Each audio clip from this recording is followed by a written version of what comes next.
Bonjour tout le monde, j'espère que vous allez bien et bienvenue pour ce nouveau webinaire sur comprendre les ETF. Alors, j'espère que vous m'entendez. Bonjour Jess, j'espère que vous m'entendez toutes et tous bien. Si vous pouvez juste me confirmer que tout fonctionne avant qu'on se lance dans le vif du sujet. Bonjour Soumia. Bon, alors. Bonsoir Mariam.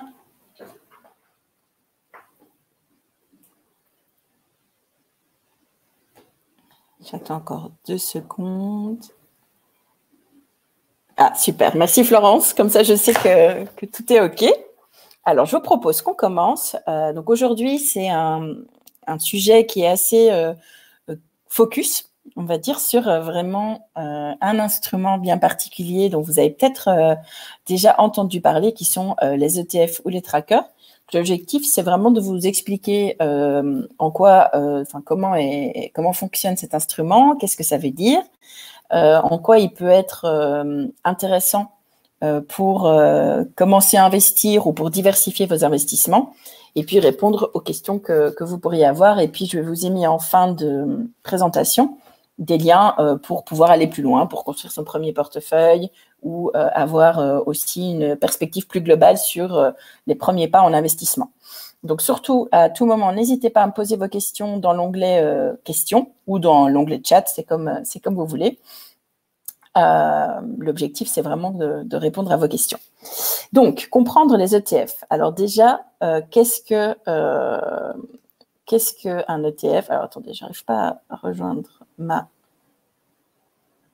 présentation. Hop, petit check technique. Comme ça, je vous vois et en même temps, je vois ma présentation. Voilà. Donc, je disais, on va passer à travers trois grands thèmes. Le premier, c'est qu'est-ce qu'un ETF? C'est juste bien comprendre de quoi on parle quand on parle d'ETF ou Exchange Traded Funds. Donc, c'est l'acronyme du terme anglais qui peut être traduit en français par un fonds négociable en bourse, donc sur un marché coté. Deuxièmement, c'est pourquoi investir en ETF, donc dans quel cas, dans quelles conditions est-ce qu'un ETF peut être un investissement intéressant pour certains investisseurs et quels sont les éléments à prendre en compte quand on considère un ETF, quand on veut choisir l'un ou l'autre ETF, quels sont les différents types d'ETF, quels sont les différents critères qu'on peut vouloir prendre en compte. Donc, je répète, c'est vraiment un sujet qui est très centré, qu'on a décidé de faire parce que les fonds négociés en bourse sont des instruments financiers qui sont assez pertinents pour des investisseurs de détail ou des investisseurs de tous les jours comme vous et moi, parce qu'ils ont le mérite de pouvoir offrir une grande diversification à un coût de gestion assez faible. Mais on va y venir dans quelques instants. Si vous voulez comprendre s'il y a certains termes qui vous sont pas familiers, vous pouvez les poser dans le chat et dans les questions. Et puis, si vous avez vraiment besoin on va dire, d'explications ou d'un contexte plus important, je vous renvoie dans les webinaires en fin de présentation que j'ai mis en avant. Et je serai ravie, évidemment, de prendre ces sujets également dans les questions en fin de webinaire. Je vois qu'on a Maxime avec nous. Bonjour Janine. Donc, qu'est-ce qu'un ETF? Alors, un ETF, c'est un fonds qui suit un indice. Alors, j'ai volontairement mis ces termes fonds et indices en rouge parce que là, on est de nouveau aussi sur du jargon. Donc, un fonds, c'est quoi? Pour celles qui débutent et qui ne comprennent pas vraiment, un fonds, c'est un peu comme une grande boîte dans laquelle on a mis des actions, des obligations. On peut mettre également des matières premières. C'est vraiment, en fait, c'est un contenant. C'est comme une boîte dans laquelle on peut mettre plusieurs choses. Et ça permet d'avoir une boîte plutôt que de devoir aller porter chaque chose individuellement. On peut essayer de le visualiser comme ça. Donc, un fonds, c'est un instrument qui a été inventé il y a déjà des décennies pour permettre justement à des investisseurs d'investir dans plusieurs entreprises ou dans plusieurs types d'obligations ou les deux à la fois pour des fonds, ce qu'on appelle des fonds mixtes, sans devoir aller les sélectionner soi-même, mais plutôt en disant j'achète une boîte qui a un label qui correspond à ce dont j'ai besoin. Et je vais laisser celui qui a rempli la boîte, qui est un professionnel de la gestion, décider quelles sont les choses qui sont les meilleures ou qui représentent le mieux le label qui est sur la boîte. Et du coup, moi, ça me permet d'investir dans une boîte. Et en investissant dans cette boîte, en fait, je suis déjà investisseur dans tous les éléments qui se trouvent dans cette boîte. Donc, concrètement, si on investit dans un fonds qui est spécialisé en énergie, eh bien, dans ce fonds, il va y avoir plein de sociétés différentes qui sont actives dans la chaîne de l'énergie, que ce soit en tant que distribution d'énergie, en tant que production de l'énergie. Ça peut aussi être des sociétés qui fabriquent des composants qui sont nécessaires dans soit la production, soit la distribution d'énergie. Et vous, en n'étant pas spécialiste du secteur de l'énergie, vous vous dites, OK, aucune idée de quelles sociétés existent déjà, de quelles sont bonnes ou investissables, entre deux qui font la même chose, laquelle est la meilleure. Et c'est là où justement ce fonds intervient en disant, pour toute une série de raisons, d'abord cette facilité de ne pas devoir choisir, mais de quand même être exposé à plusieurs entreprises et plusieurs éléments de cette chaîne de valeur de l'énergie, et aussi pour des raisons de coût, parce que vous avez une seule transaction au lieu de devoir acheter plein de sociétés individuelles où à chaque fois vous auriez dû payer des frais de transaction sur chaque action que vous achetiez. Pour toutes ces raisons-là, on a inventé le fonds pour que des investisseurs comme vous et moi puissiez à moindre coût et avec une moindre besoin de recherche et de connaissances investir dans les marchés financiers.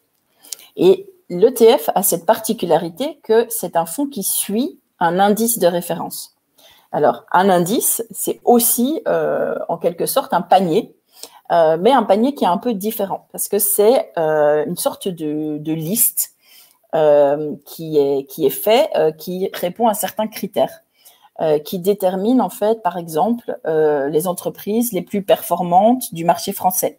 Ça, ce serait l'indice du CAC 40. Eh ben, le CAC 40, c'est un indice qui est sur la bourse de Paris et qui va lister à tout moment les 40 entreprises qui, d'un point de vue capitalisation boursière, donc valeur de l'ensemble de leurs actions qui sont cotées, sont les plus importantes.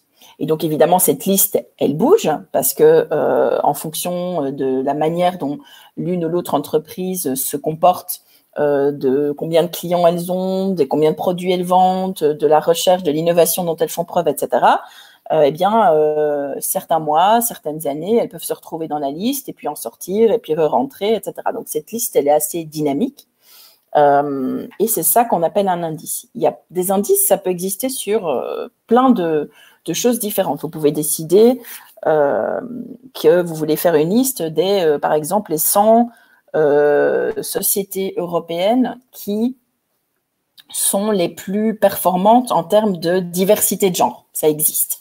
Là, vous aurez un indice qui va utiliser une méthodologie bien précise avec des critères factuels et objectifs. Par exemple, le nombre de femmes ou le pourcentage de femmes qui est représenté au conseil d'administration, le pourcentage de femmes qui est représenté dans le comité de direction et d'autres critères qui vont dire, voilà, ça, c'est les critères sur lesquels on va se baser pour faire notre liste.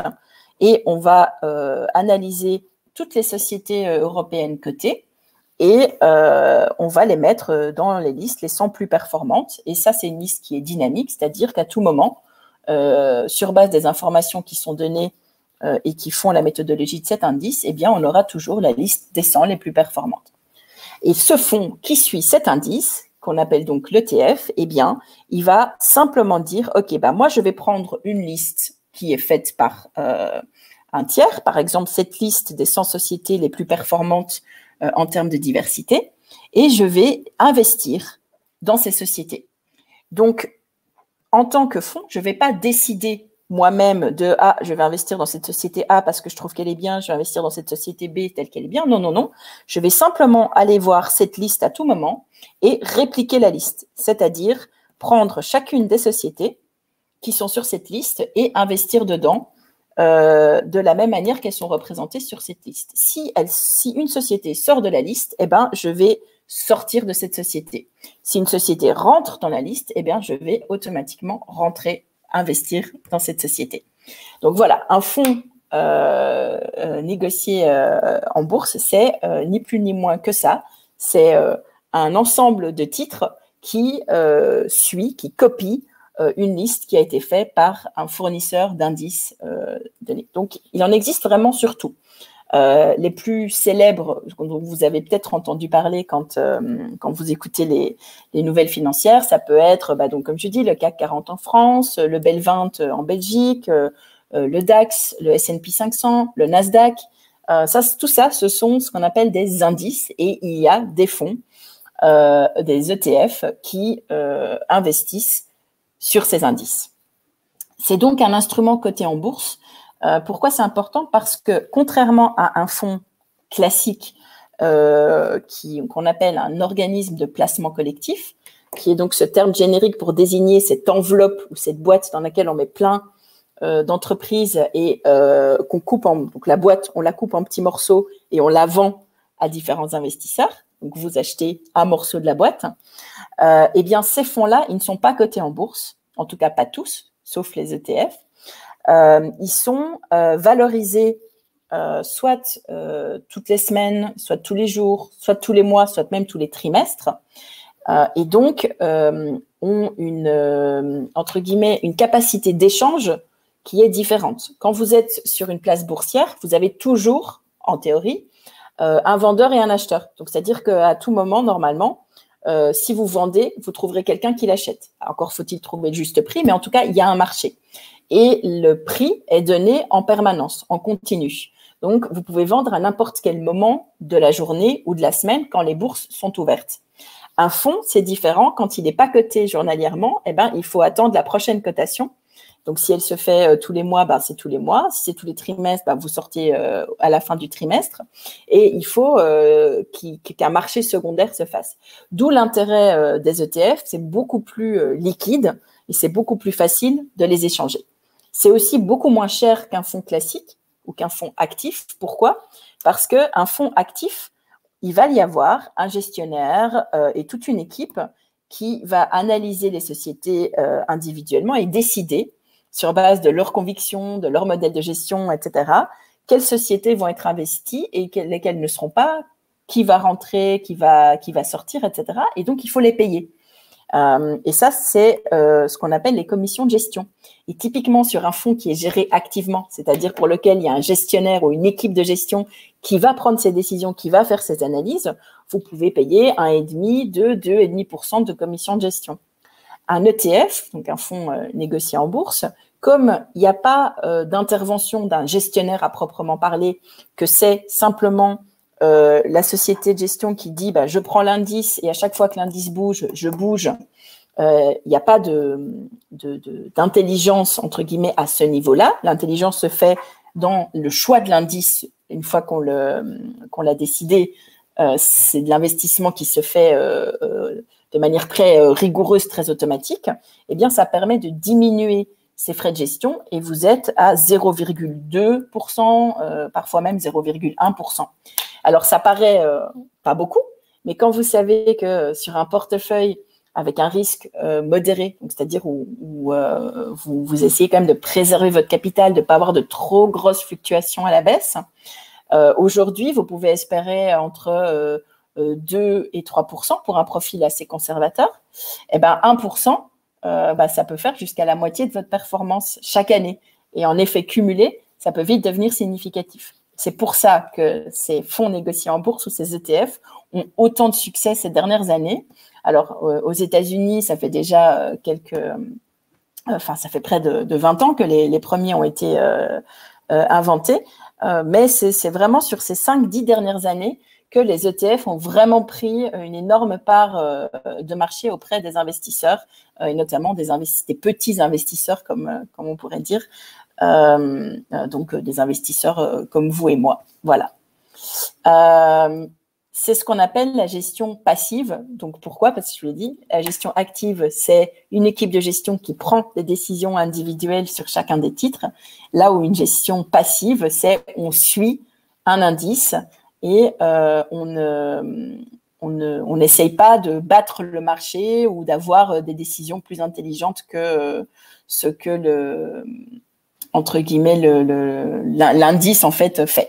Ça part du principe aussi qui se base sur des analyses de la performance des gestionnaires actifs sur du long terme, où en fait ils ont constaté que sur le long terme, il y a très peu, j'insiste sur le très, de fonds gérés activement qui font mieux que le marché, qu'un indice qui suit le marché mondial. Et donc à partir de ce moment-là, quand on a pris ce postulat ou quand on se rend compte de ça, payer 1 ou 1,5% par an pour finalement faire aussi bien ou voire moins bien qu'un indice, ça vaut pas vraiment la peine. Et donc, c'est pour ça que ces fonds indiciels ou ces ETF ont autant de succès aujourd'hui. Alors, je mets tout de suite une parenthèse, ça ne veut pas dire que les fonds actifs sont pas bons. Ça ne veut pas dire qu'il faut jamais investir dans des fonds actifs. Ça veut dire qu'il y a une alternative et que dans certains cas, ça peut être plus intéressant pour une certaine partie de votre portefeuille d'aller dans la gestion passive à moindre coût pour simplement bénéficier de la performance globale du marché sans prendre de paris ou sans prendre de biais ou de convictions particulières. Pour certaines raisons, ça peut quand même valoir la peine de prendre ou d'aller dans une gestion active quand on veut donner un certain biais ou une certaine conviction à son portefeuille. Donc pour ceux qui nous suivent depuis quelque temps, vous savez que notamment, nous, on est orienté plutôt dans de la gestion durable, de la gestion d'impact. Eh bien, il y a certaines thématiques d'impact pour lesquelles une gestion active est justifiée parce que ce sont des thématiques qui n'existent pas, entre guillemets, ou pour lesquelles il n'y a pas d'indice qui soit qualitatif ou qui soit représentatif de l'impact qu'on veut donner. Et donc, dans ce cas-là, il faut une équipe de gestion qui est spécialisée, qui connaît très bien cette thématique, qui va être capable d'aller chercher les entreprises qui sont les meilleures, les mieux, on va dire les plus robustes, les plus solides, avec une performance la plus pérenne sur la thématique en question. Voilà, donc ça c'est juste, je referme la parenthèse, je ne fais pas l'apologie des fonds passifs à tout prix, mais pour une gestion, on va dire, classique, où finalement vous êtes sur du long terme et ce qui vous intéresse, c'est de préserver et de faire fructifier votre capital et que vous n'avez pas de considération, de conviction particulière à développer, eh bien, c'est une manière coût-bénéfice qui est très intéressante pour un investisseur classique. Voilà. Si vous avez des questions, n'hésitez pas, c'est le moment. Sinon, je continue.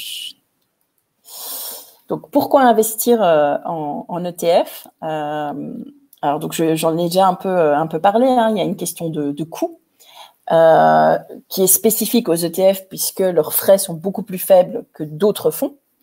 Maintenant, pourquoi investir dans des fonds de manière générale et l'ETF étant la version la plus efficiente d'un point de vue coût? Eh bien, pour différentes raisons. Premièrement, la diversification. Il faut savoir que investir dans un fonds, c'est investir dans, je dirais, au minimum 50 actions. Si c'est un fonds action, par exemple, dans une cinquantaine d'actions différentes. Pour faire la même chose dans votre portefeuille, il vous faudrait un montant beaucoup plus important que le prix d'une part de fonds. Je m'explique. Si vous dites qu'il y a une action d'une société s'achète aux alentours de 100 €, pour avoir 50 actions en portefeuille, ça veut dire que vous devriez avoir un portefeuille pour avoir juste une action de chaque qui fait au moins 5 000 €. Ce qui est l'avantage du fonds, excusez-moi, c'est qu'en fait, pour un montant beaucoup moins important, vous êtes exposé à ces 50 actions dans votre portefeuille. Pourquoi? Parce qu'en fait, d'autres investisseurs comme vous mutualisent leur argent avec vous dans ce fonds et ça permet d'acheter ces 50 actions sans pour autant que vous ayez forcément l'action en entier dans votre portefeuille. Vous avez dans ce fonds 50 actions et donc vous êtes exposé à la performance de ces 50 entreprises. Ça permet d'éviter d'avoir des montants trop importants, d'avoir des frais de transaction aussi trop importants, puisque si vous achetiez ces 50 actions en direct, pour chacune de ces actions, vous devriez payer des frais d'achat. Que quand vous achetez une part de fonds, vous payez une fois une transaction d'achat. Donc, ça réduit en quelque sorte, si on dit qu'une transaction est la même que ce soit un achat de fonds ou un achat d'actions, ça vous réduit en fait les frais de transaction par 50, si on calcule de manière très simplifiée. Donc ça, c'est une deuxième raison pour laquelle finalement le fonds en général et en particulier les ETF sont une alternative intéressante à détenir des actions en direct. Une autre raison pour lesquelles les fonds sont intéressants, c'est, on l'a vu pour mon exemple de l'énergie, si vous vouliez vous-même être exposé à l'ensemble de la chaîne de valeur de l'énergie, vous devriez faire vos recherches en disant, mais en fait, quels sont tous les éléments de la chaîne d'énergie, de la production à la distribution, en passant par tout ce qui est composant des différents éléments de la chaîne. Quelles sont les sociétés là-dedans qui sont bonnes ou en tout cas meilleures que les autres? Quel est le risque de chacun de ces sociétés? Est-ce que ça me fait un portefeuille équilibré, etc. Enfin bon, voilà, vous comprenez là où je veux en venir. C'est un énorme travail de recherche qu'il faut déjà acquérir les connaissances, puis simplement avoir le temps de le faire. Et donc, le fait d'investir dans un fonds qui fait ce travail, que ce soit en utilisant un indice ou en gestion active, ça vous permet un énorme gain de temps et une connaissance du marché normalement beaucoup plus importante que ce que vous pouvez avoir. Alors, il y a des secteurs, le secteur dans lequel vous travaillez, par exemple, dans lequel vous pouvez avoir une vraie connaissance pointue et dans lequel vous pourriez avoir envie d'aller en direct parce que vous le maîtrisez très bien. Mais il y a tous les autres secteurs dans lesquels vous ne travaillez pas ou sur lesquels vous n'avez pas de connaissances. Eh bien, ces véhicules, en fait, vous permettent de quand même investir dedans tout en bénéficiant de l'expertise de quelqu'un d'autre. Finalement, une des dernières raisons pour lesquelles un ETF peut être intéressant, c'est parce que, contrairement à un fonds classique ou un fonds actif, un ETF étant basé sur un indice, ces indices sont, ces listes sont publiées et donc vous avez une transparence sur la totalité des entreprises, des obligations, des titres de manière générale qui sont dans ces ETF, donc dans ces portefeuilles. Dans un fonds géré activement, vous verrez parfois la totalité des positions, mais très souvent, vous avez accès aux top 10 des entreprises dans lesquelles ils investissent ou aux 80% dans lesquelles ils investissent, mais pas à la totalité des actions ou des entreprises dans lesquelles vous êtes investi. Ça peut ou pas être important pour vous. De nouveau, dans une logique d'impact que nous avons chez Startalers, c'est important pour nous de savoir exactement où l'argent est investi et dans quelle mesure les sociétés qui se trouvent dans ces fonds correspondent ou sont alignées avec les valeurs et avec l'impact qu'on veut voir.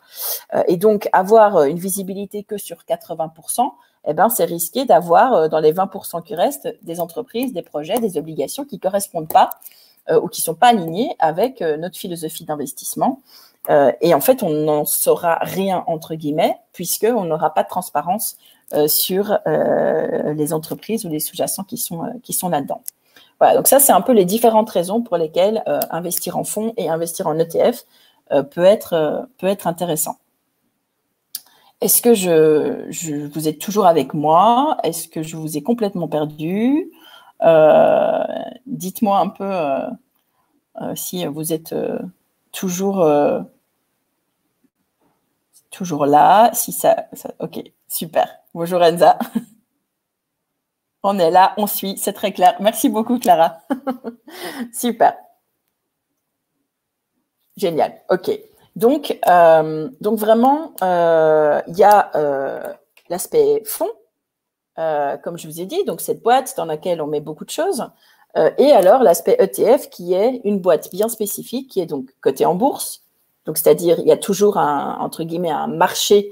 Quand vous voulez vendre, il y aura un acheteur, de nouveau, pas à n'importe quel prix, mais au moins il y a ce qu'on appelle de la liquidité, et une transparence sur ce qui se trouve à l'intérieur, et des frais moindres. Alors, c'est pas non plus, on va dire, le Saint Graal. Comme je dis, il y a plusieurs contre-raisons pour lesquelles l'ETF est moins bien. Il n'y a pas d'indice sur toutes les stratégies d'investissement que vous pourriez vouloir reproduire. De nouveau, quand je parle impact, quand je parle durabilité, il existe beaucoup d'indices qui sont spécialisés sur l'impact sociétal, l'impact environnemental, etc.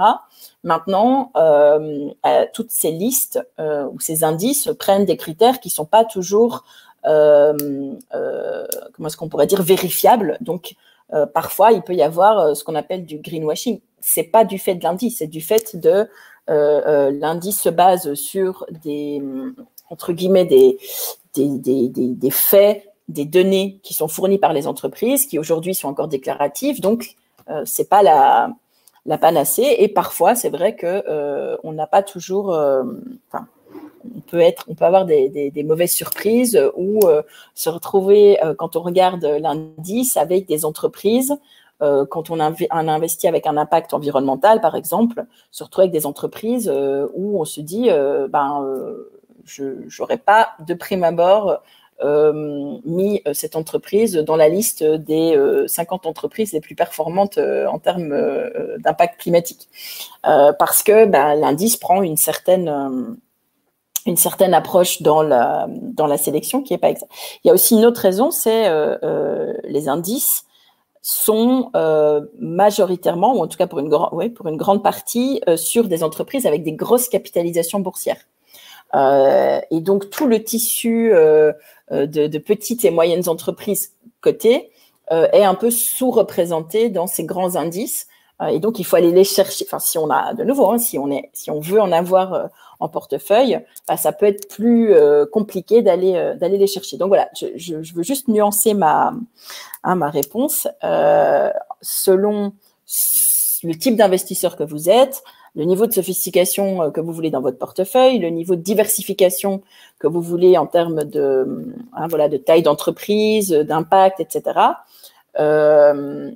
Il peut quand même être intéressant d'avoir un mix entre des ETF, des fonds de gestion active avec des gestionnaires qui sont spécialisés dans certaines niches, dans certains types, certains secteurs, et puis même des actions en direct. De nouveau, pour moi, c'est d'un point de vue purement financier, purement économique, ça vaut rarement la peine, mais tout le monde a entre guillemets, ces entreprises fétiches, et ne fût-ce que pour ça, même moi, j'ai encore certaines entreprises en direct dans mon portefeuille parce que c'est vraiment des entreprises que je connais, que j'aime, que j'ai envie d'avoir.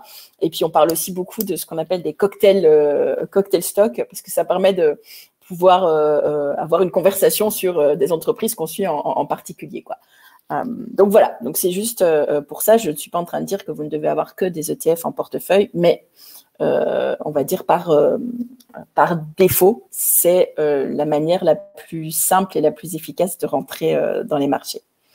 Alors, comment les choisir? Parce qu'il y en a beaucoup. Donc, vous allez voir, si vous allez sur un site que je vous recommande juste pour avoir une idée de la variété de ce qui existe en ETF, ça s'appelle Track Insight et c'est gratuit, c'est disponible à tous et vous pourrez écrire, donc taper dans le moteur de recherche une certaine thématique, un certain marché, juste mettre action, obligation, etc. Et il vous sortira toute la liste des ETF qui sont disponibles, des indices qui sont disponibles, qui suivent le mot-clé que vous avez rentré.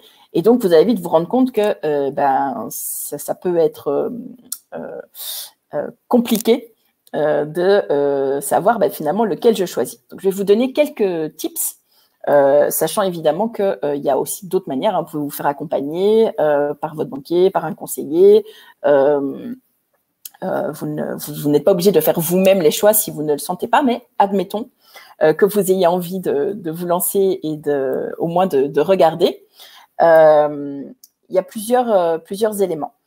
Il y a évidemment, avant de choisir l'ETF, il faut choisir l'indice. Donc finalement, dans quoi est-ce que vous voulez investir? Est-ce que vous voulez investir dans quelque chose d'assez global qui représente l'économie, alors soit l'économie européenne ou carrément l'économie mondiale?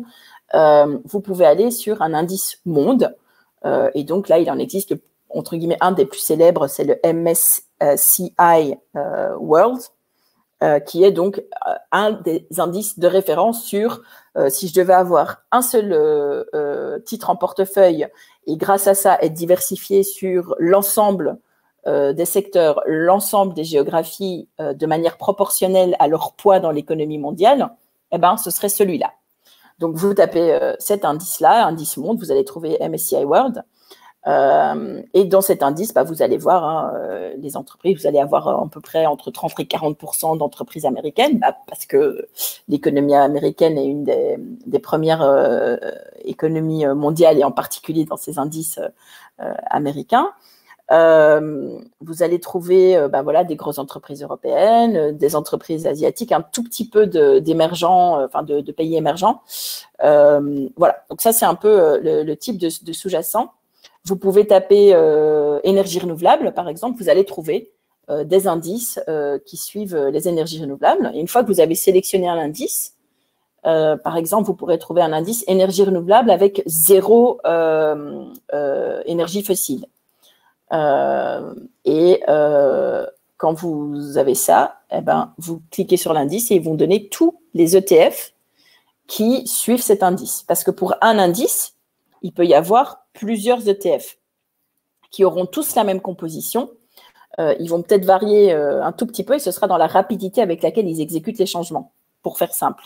Mais vous pouvez avoir, par exemple, Société Générale, qui est une société dédiée qui fait des ETF, qui s'appelle Lyxor, qui est un gros fournisseur d'ETF, ça c'est pour les Français. Vous avez Amundi, vous avez BNP. Le plus gros au monde, vous avez BlackRock. Vous avez aussi UBS. Enfin voilà, ça c'est des grands noms. Il y en a plein. Ils vont tous, par exemple le MSCI World, ils vont tous avoir un fonds ETF qui suit le MSCI World. Qu'est-ce qui va les différencier? Comment choisir pour le même indice un UBS ou un Lyxor ou un voilà. Il y a plusieurs choses. Typiquement, ces sites vous donnent aussi un indice de qualité. Donc, la qualité telle qu'elle est analysée par les analystes. Et donc, vous allez avoir 3, 4, 5 étoiles. Donc, bon, déjà, ça, c'est une première manière de sélectionner la qualité de votre fonds. Une deuxième chose qui est importante, c'est la manière dont cet ETF fonctionne. Parce que là, il y a une petite subtilité. C'est qu'il y a plusieurs manières de copier cette liste ou cet indice. La manière qui vient tout de suite à l'esprit pour des non-financiers, c'est je réplique la liste, ça veut dire que j'achète les actions qui sont sur cette liste. Enfin, ça paraît logique. Sauf que il existe d'autres manières de le faire et que vous savez qu'en finance, ça peut vite devenir complexe et structuré. Et donc, il y a une autre manière de faire qui s'appelle la manière synthétique. Et de nouveau, je vais essayer de faire au plus simple. La manière synthétique, on dit, mais en fait, moi, ce qui m'intéresse, c'est pas tellement ce qu'il y a dans la liste, c'est la performance de cette liste. Parce qu'en fait, je fais un investissement, c'est un rendement financier. Je ne dis pas que j'adhère, je vous donne le raisonnement. C'est du pur financier. Donc, moi, ce qui m'intéresse, c'est d'avoir la même performance que la performance combinée de cette liste. Et donc, pour différentes raisons, plutôt que d'acheter chacune des entreprises dans cette liste, je vais aller auprès d'une autre contrepartie, d'une autre banque, et je vais lui dire, écoute, voilà, moi, j'ai un panier de sociétés là qui n'a rien à voir avec cette liste. J'ai envie d'avoir la performance de cette liste, donc je t'échange la performance de mon panier d'actions que j'ai là contre la performance de l'indice. Ça s'appelle un swap, un échange. Et ça, c'est une réplication synthétique. Ça veut dire que quand vous investissez dans cet ETF-là, en fait, vous n'avez pas les entreprises en portefeuille, vous avez acheté un contrat qui vous garantit la performance du panier d'actions que ce fonds, entre guillemets, suit. Donc, c'est synthétique, c'est artificiel, entre guillemets. Vous allez toujours avoir la performance, mais vous n'aurez pas ces actions en portefeuille. Si vous êtes là uniquement pour la partie, entre guillemets, l'upside ou l'exposition financière, ça peut être tout à fait OK. Il y a juste une petite particularité, c'est que du coup, vous avez entre guillemets, un risque de contrepartie, parce qu'en fait, ce contrat d'échange, il faut que la banque avec laquelle votre fonds l'a échangé, elle délivre, entre guillemets, le jour où vous voulez sortir du fonds, elle délivre la performance. Donc ça, c'est une petite subtilité, mais pour le moment, je ne vais même pas rentrer là-dedans. Mais ce qu'il y a surtout, c'est, si on revient à ma notion d'impact, qui peut ou pas être importante pour vous, moi, ça ne me convient pas, parce qu'en fait, mon objectif en investissant dans ces sociétés, c'est certes de préserver, de faire fructifier mon capital, mais aussi de vraiment contribuer à financer les projets d'entreprise, des entreprises dans lesquelles sur laquelle cette liste est basée. Et donc, moi, ça ne m'intéresse pas d'avoir un portefeuille lambda d'entreprises qui n'ont rien à voir avec la liste que je veux suivre, même si j'ai cette performance. Donc ça, c'est un point qui est important. Ce n'est pas qu'il y en a un qui est bon et qu'un qui est mauvais. C'est juste que si vous voulez vraiment avoir les entreprises de la liste dans votre portefeuille, il faut aller sur une réplication physique et pas sur une réplication synthétique. Voilà, comme ça, j'espère avoir exprimé dans des termes simples la différence entre les deux et comment ça fonctionne. Un autre élément, c'est la liquidité, donc qui est un volume de transactions régulier. Et une manière de faire un proxy assez simple, c'est typiquement, dans les portefeuilles qu'on est en train de construire, on regarde les fonds qui ont au moins 100 millions d'actifs sous gestion. Donc, ça veut dire qu'ils ont déjà réussi à collecter, donc à avoir des investisseurs qui ensemble représentent 100 millions. Et donc, ces 100 millions sont déjà dans le fonds. Pourquoi c'est important ? Parce que à partir de 100 millions, un ETF devient suffisamment stable en fait pour dire la société qui a créé ce fonds va le garder. Il y a il y a pas mal d'ETF qui font 10, 20 millions d'actifs sous gestion et qui n'arrivent pas à passer au-dessus.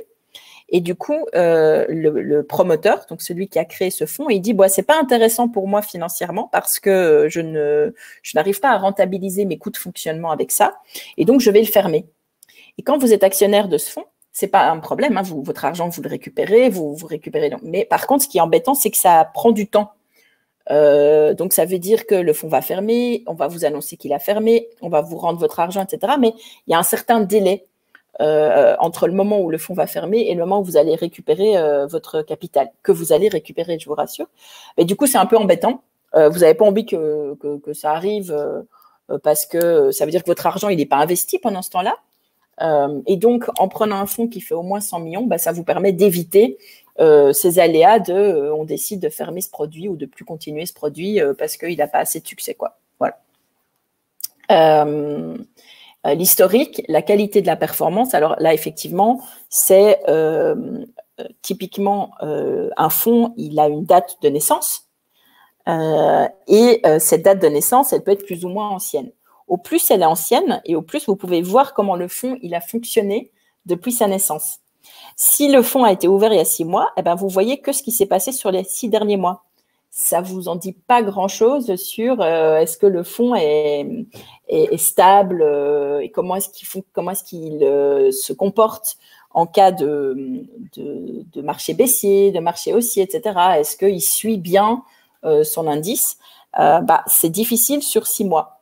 En général, ce que je vous conseille, c'est de regarder un historique de performance qui est au moins 3 ans et de voir comment il évolue. Ça vous permet aussi à vous, même si c'est un ETF, donc en fait, normalement, sa performance doit être exactement la même que ce que la liste de sociétés ensemble a fait pendant ces dernières années. Mais si votre fonds, le fonds que vous regardez n'a que 6 mois, vous ne verrez que 6 mois de performance.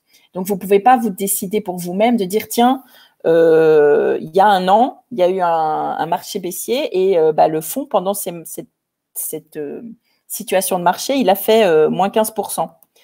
De nouveau, la liste a fait moins 15% aussi, donc qui suit son indice, c'est normal. Mais est-ce que moi, en tant qu'investisseur, je suis capable, émotionnellement parlant, en termes de capacité à gérer risque, est-ce que je peux vivre avec un fonds qui, à un moment donné, peut descendre jusqu'à moins 15%? Et ça, c'est en regardant un historique un peu plus long que vous pouvez voir comment la performance de ce fonds ou de cet indice se comporte, et finalement de vous projeter et de dire est-ce que c'est quelque chose avec lequel je peux vivre ou pas. C'est un proxy de votre profil d'investisseur et de votre profil de risque, hein. Mais c'est une manière de regarder ça également.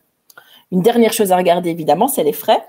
Même si un ETF est de manière générale avec des frais assez bas par rapport à un fonds actif, il peut y avoir des différences entre certains promoteurs ou constructeurs de fonds. Donc, pour le même indice, vous pourrez avoir, par exemple, BNP qui a un fonds qui fait 0,2% de frais et un BlackRock qui a 0,15% de frais, par exemple, pour exactement le même fonds. Voilà. Donc ça, c'est un critère pour dire, alors entre les deux, autant prendre celui qui est à 0,15. Voilà. Ça, c'est un peu les différents critères que vous pouvez regarder pour commencer à analyser différents ETF. Et donc, même si vous décidez de ne pas investir par vous-même, que vous faites conseiller, que vous avez votre banquier qui vous aide ou quoi que ce soit, je vous encourage quand même à aller regarder différents indices en fonction de vos intérêts et des thèmes d'investissement que vous pourriez vouloir avoir en portefeuille, parce que voilà, ça vous donne un peu d'éducation financière et ça vous permet de mieux comprendre aussi le portefeuille qui est géré pour vous par quelqu'un d'autre. Donc voilà. Pour aller plus loin, on a écrit un article de blog sur le sujet où il y a le lien ici. Donc évidemment, cette présentation, vous l'aurez, vous aurez un mail comme d'habitude juste après avec le lien vers la présentation. Pour celles qui voudraient aussi, qui commencent à investir et qui aimeraient construire leur premier portefeuille, ou en tout cas comprendre comment est-ce qu'on réfléchit à une allocation d'actifs, c'est-à-dire combien d'actions, combien d'obligations dans mon portefeuille, pour quel type de risque, comment diversifier, etc.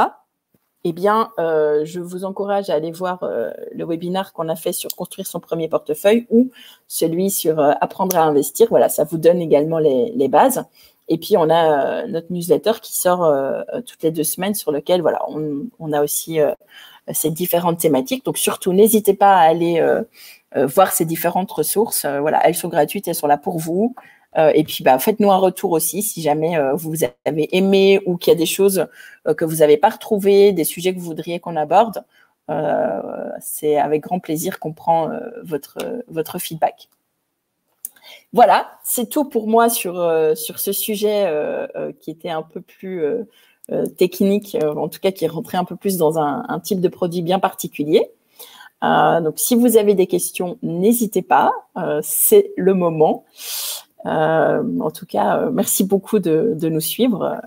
C'est toujours un plaisir d'échanger avec vous comme ça le jeudi en fin de journée. Bon, j'ai toujours pas tenu mon timing. Je suis quand même encore un quart d'heure plus loin, mais voilà, je pense que c'est mon côté passionné. Je vous en prie, Anza, avec grand plaisir. Céline, merci beaucoup. Merci Clara. Merci Jess. Et si vous n'avez pas... Merci Janine. C'est très gentil. Donc, je vous dis, n'hésitez pas, maintenant ou après, si vous avez des questions, si vous voulez vous lancer, mais que vous ne savez pas très bien comment choisir ou quels outils utiliser, n'hésitez pas à nous contacter. J'ai mon adresse en contact@startalers.com et on vous répondra avec grand plaisir. Quant à moi, je vous souhaite une très bonne fin de jeudi. J'espère que vous vous portez toutes bien. Prenez soin de vous. Dans ces temps, c'est le plus important. Et gardez le moral. Tout passe et ce qu'on vit pour le moment, voilà, on passera aussi. Ah, Claire, oui. Clara, justement, une question sur la période dans laquelle on est, quel risque? Alors, ça dépend quel est ton horizon d'investissement, Clara, en fait. Tu vois, le point, c'est de dire de toute manière, bon, les marchés sont assez volatiles. Donc, c'est-à-dire que si tu investis sur le court terme, là, tu vas vraiment, effectivement, tu vas vivre les montagnes russes. Et ça peut être assez angoissant. Si tu investis avec un horizon d'investissement qui est 5-10 ans, ce qui se passe maintenant, dans 2 jours, dans un mois, a finalement une importance assez relative parce que tu restes investi dans le marché. Ce qu'il faut faire vraiment dans ces cas-là, c'est te tenir à ta stratégie, avoir une stratégie d'investissement qui te convient, c'est-à-dire une exposition au risque, un proxy pour l'exposition au risque, c'est combien d'actions dans ton portefeuille. Donc, et finalement, c'est qu'est-ce que tu es prêt à perdre virtuellement, c'est-à-dire si tu dis moi je ne pourrais pas supporter que la valeur de mon portefeuille, j'insiste bien parce que tant que tu n'as pas vendu, tu n'as pas perdu, donc c'est tout relatif. Je supporte pas qu'elle descende en dessous de 20%. Bah, ça va déterminer en fait combien d'actions tu peux avoir dans ton portefeuille, sachant que les actions sont ont tendance à monter plus haut et à descendre plus bas que des obligations qu'on considère comme étant moins risquées. Je caricature, je simplifie parce que c'est pas toujours le cas, mais on va dire dans les grandes lignes, c'est ça. Si tu es sur un portefeuille qui est même 50-50, ce qu'on appelle quelque chose de modéré, tu as 50% de ton portefeuille en obligations d'État qui vont pas te rapporter grand-chose, mais qui vont stabiliser ton portefeuille. C'est-à-dire que si tu investis 100 et que ces 100 sont investis 50 en actions, 50 en obligations, eh bien, ce que tu dis, c'est qu'en fait, les 50 que tu as investis en obligations, ils vont peut-être te rapporter 1%, 1,5% par an, mais ça va pas descendre. Et donc, je suis désolée du bruit, je sais pas ce qui se passe.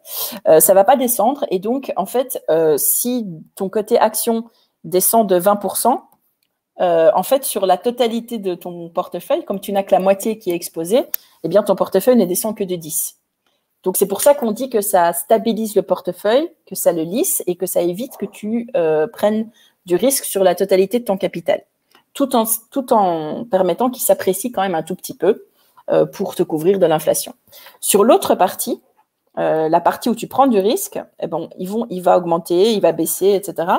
Mais la tendance des marchés sur 5 ans et encore plus sur 10 ans, elle est haussière. Donc, en fait, ça va faire comme ça, mais la tendance, elle sera haussière. Donc, ce qu'il ne faut pas faire, c'est paniquer dès que ça baisse, parce qu'en fait, il faut te dire dès que départ, c'est normal que ça baisse. C'est que tu sais que ça va baisser et tu vas investir en sachant que tu ne sais pas quand ça va baisser, mais qu'il y a un truc qui est sûr, c'est que ça va baisser. Mais ça va monter aussi. Et donc, ce que tu dois faire, c'est plutôt te dire, voilà, moi, dans 5 ans ou dans 10 ans, j'ai besoin d'un capital ou j'ai envie d'avoir un capital qui soit d'autant. Ma prise de risque, elle est de 50-50 ou de 60-40, etc. Ça dépend de nouveau de ce que tu es prête à risquer et à voir bouger. Et avec ça, je regarde tous les 3 mois, tous les 6 mois, comment ça se passe et je me tiens à ce que je me suis dit. Ce que je veux dire par là, c'est quand tu as 50-50 et que 6 mois après, parce que le marché a boomé, tu te retrouves avec tes actions qui ont pris en valeur beaucoup plus vite que tes obligations, ton 50-50, il sera 60-40 parce que tes actions se seront appréciées. Et donc, la nouvelle valeur de ton portefeuille, en fait, elle sera représentée par 60% de la valeur qui vient des actions et 40% de la valeur de tes obligations. Et ben, dans ce cas-là, vu que toi, tu sais que ton profil de risque, il est 50-50, tu dois te forcer à revendre une partie de tes actions pour racheter des obligations. C'est contre-intuitif, mais il n'y a que comme ça que tu vas arriver à ton objectif de manière systématique. Il faut vraiment un truc pour investir, il faut sortir les émotions des décisions, garder la tête froide. Et d'ailleurs, c'est pour ça que les femmes, paradoxalement, même si on investit, on est peu à investir, on est en général meilleures investisseuses. Je ne dis pas ça pour nous flatter, mais parce que statistiquement, les études le démontrent. Parce qu'en général, on va moins regarder notre portefeuille tous les jours, on est moins boursicoteuse à acheter et vendre tous les jours. Et du coup, en étant des investisseuses plus long terme, on prend en fait des meilleures décisions d'investissement et on a une meilleure performance. Alors, on ne fait pas le double, hein, on a en général entre 1 et 2% par an de performance en plus qu'un homme, de par justement le fait qu'on achète et on vend moins régulièrement. Donc, on prend moins de frais de transaction et on se prend moins de pertes et de moins-value également. Voilà, j'espère que j'ai répondu à ta question. La réponse courte, c'est en fait le risque, il est inhérent à l'investissement. Et le but, c'est pas d'éviter le risque, parce qu'en évitant le risque, tu t'exposes au risque de l'inflation notamment et à la perte de pouvoir d'achat. Le but, c'est d'être consciente du risque que tu prends, de savoir que ça va fluctuer et de ne pas paniquer quand tu ne dois pas paniquer. C'est-à-dire, si tu dis j'investis avec un horizon de 5 ans, ce qui se passe au bout d'1 an et demi, c'est pas pertinent. Tu t'en fiches. Tu restes sur ta stratégie, tu t'assures que tu rééquilibres. Donc, rééquilibrer, c'est ce que je disais quand tu es déséquilibré parce que ton portefeuille est à 60-40 alors que tu avais dit 50-50, eh ben, tu fais les changements pour revenir à un nouveau 50-50. Et si tu fais ça de manière dépassionnée, entre guillemets, eh bien, tu arriveras à ton objectif. Ça te prendra peut-être 5 ans et demi, peut-être 6 ans, peut-être 4 ans, mais tu y arriveras beaucoup plus que si tu paniques et que tu vends à la première panique, parce qu'en général, tu vends au plus bas. Et en général, tu achètes au plus haut. Et donc, voilà, en gros, c'est ce qu'un investisseur non averti fait dans 80% des cas. Et c'est ce qui fait que la majorité des investisseurs qui investissent par eux-mêmes, en fait, leurs portefeuilles ne sont pas performants. Justement parce qu'ils investissent avec leurs émotions et que c'est les plus mauvais guides. Donc voilà. J'espère que ça vous a plu. J'espère surtout que vous déciderez de faire le premier pas pour celles qui ne l'ont pas encore fait. C'est des périodes de marché qui sont effectivement assez intéressantes, mais je pense que c'est assez propice justement aux investisseuses qui commencent, parce qu'il y a plein de choses qui se passent. Et donc, évidemment, ne mettez pas toutes vos économies d'un coup. Commencez avec des petits montants. Et puis augmenter votre mise au fur et à mesure de manière régulière. C'est tout ce que je peux vous souhaiter. Et puis voilà, restez aussi tuned parce que nous, de notre côté, on avance bien même sur notre plateforme d'investissement pour aider celles qui le souhaitent à investir et à investir de manière durable. J'espère qu'on pourra bientôt vous annoncer de très bonnes nouvelles. Mais je vous en dirai plus dans les semaines à venir. Je vous dis bonne soirée et au plaisir de vous retrouver, je pense, dans 2 semaines avec un nouveau sujet. Je pense que c'est investir pour sa retraite, si je ne me trompe pas. Voilà. Ce n'est pas le sujet le plus sexy, mais néanmoins, il peut être passionnant aussi. Voilà. Je vous remercie, je vous embrasse et puis à très bientôt. Au revoir.